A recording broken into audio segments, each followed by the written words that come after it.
ბოლო დროს რომ მსგავსი რამე საგურამოში მომხდარიყო და გავგონებული ვიყავი და რომ მივედი იმდენად ბევრი პოლიციელი დამხვდა მთელი საგურამო იყო გადაკეტილი და მითხრეს რომ მივედი ნახეს ახლა ვინ ვიყავი რა როგორ გამოეცნაურე იქით-აქით და მითხრეს რომ ჩვენ ამას აუცილებლად გავხსნით ეს არის ჩვენ ინტერესებში შედის რომ ეს იყოს გახსნილი მეც ჟურნალისტები იყვნენ მაგრამ მაინც და მაინც ინტერვიუ არ მიმიცია ვინაიდან ესეთი წესი არის რომ უნდა ვაცალოთ პოლიციას მუშაობა რომ არ გაიგოს იმ დამყაჩაღებელმა რას აპირებს პოლიცია დაიწყო პოლიცია მუშაობა აი თქვათ 12 საათზე ხო?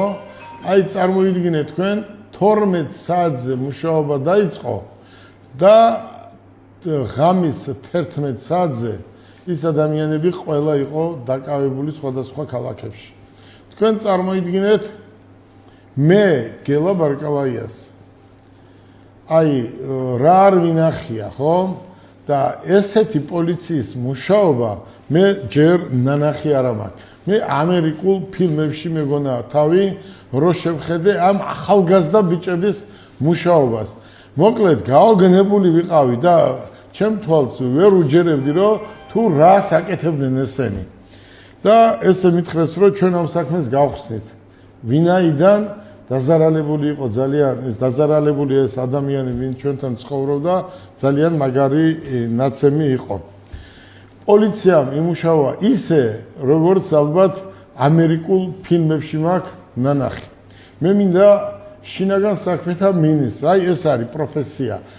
საქართველოს აი ამ ბოლო 10, 15, 20 წლის განმავლობაში მინისტრი, როგორც ასეთი ჩეკისტი, ნამდვილი პოლიციელი, ხო, პოლიციელის ოჯახიდან არ ყოლია.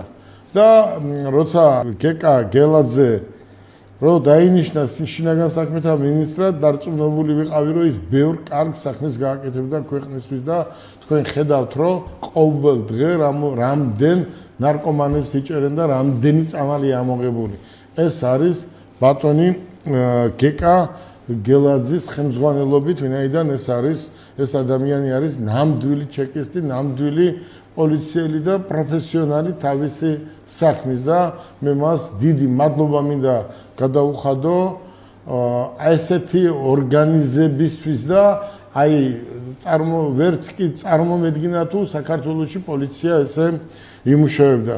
მე მინდა დიდი მადლობა გადაუხადო ცხეთამთიანეთის სამხარეო პოლიციის უფროს